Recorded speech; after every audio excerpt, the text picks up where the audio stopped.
Sigrid Frostweaver, the general of the northern winds. Among the icy spires of Icedom, where wind spirits dance between crystalline towers, stands Sigrid Frostweaver, Queen Chandra's most trusted general. Her presence commands attention not through intimidation, but through an aura of absolute control that makes even the wildest winter winds pause in their eternal dance. Standing well over 6 feet tall, with platinum blonde hair woven into intricate braids adorned with ice crystals, she cuts an imposing figure in her armor of frost-forged steel and eternal ice. Born during the century storm, when the northern winds raged unchecked for 100 years, Sigrid was the daughter of a mortal ice sculptor and a wind spirit. Her mother, unable to maintain physical form for long, returned to the winds shortly after her birth, leaving only a prophecy. Her daughter would either tame the northern winds or be destroyed by them.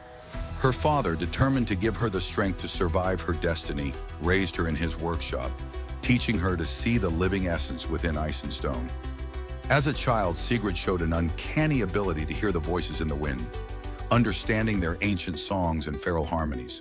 While other children fled from storms, she would stand in their midst, arms spread wide, listening to their stories.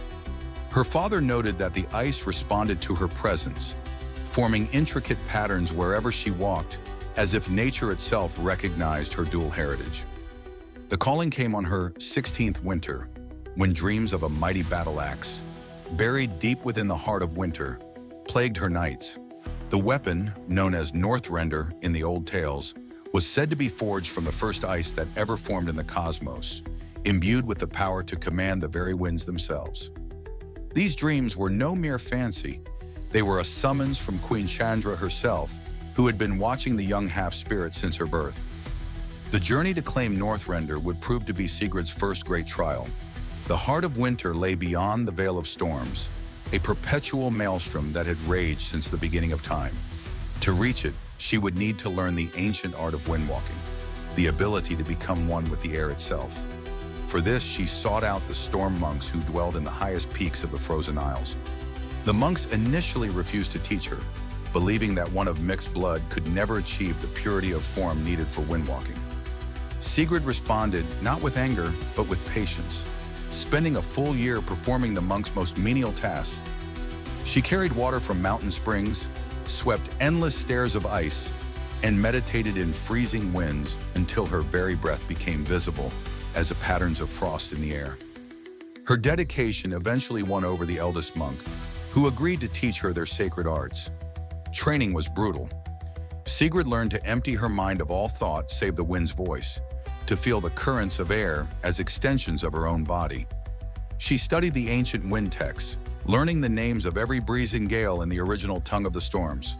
After 3 years of training, she achieved what none thought possible: perfect harmony between her mortal and spirit natures, allowing her to shift between solid form and wind at will. With her new abilities mastered, Sigrid ventured into the Vale of Storms.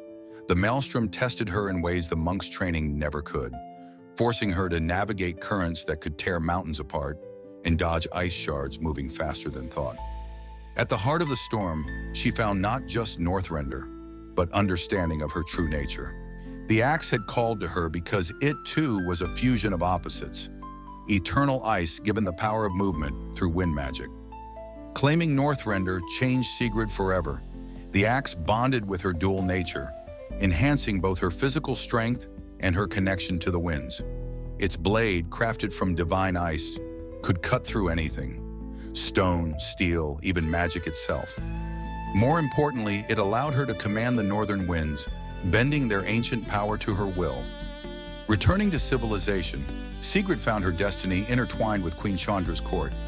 The queen recognized in her a valuable ally, someone who could bridge the gap between the raw forces of nature and the ordered realm of Icedom. She appointed Sigrid as her general, tasking her with organizing the wild wind spirits into a coherent fighting force. Sigrid proved to be a natural leader.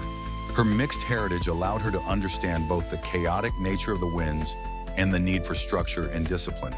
She developed new fighting techniques that combined physical combat with wind magic, training an elite force of warriors known as the Storm Guard. Under her command, these warriors learned to ride the winds into battle, their weapons enhanced by the very air they cut through.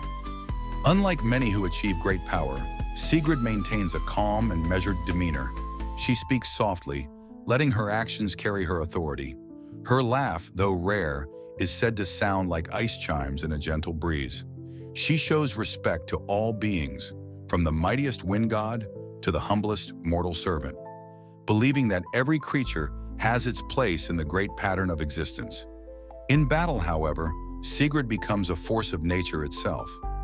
Northrender moves in her hands as if it weighs nothing, its blade leaving trails of frozen air that can trap enemies in mid-motion. She can summon concentrated blizzards, create bridges of solid wind, or freeze the very air in an enemy's lungs. Yet she takes no pleasure in combat, viewing it as simply another form of maintaining balance in the realm. Her loyalty to Queen Chandra is absolute, but it comes from respect rather than blind devotion. She serves as both military commander and advisor, often offering a perspective that bridges the immortal and mortal worlds. Her greatest challenge came during Loga's siege of Icedom, where she had to balance her duty to defend the city with her understanding that change was necessary for the realm's survival. Now, in times of relative peace, Sigrid continues to strengthen Icedom's defenses while seeking greater understanding of her own unique nature. She spends her free time in her father's old workshop, creating sculptures that combine ice and wind in ways that defy natural law. Each piece tells a story of the eternal dance between stillness and motion, order and chaos, much like Sigrid herself.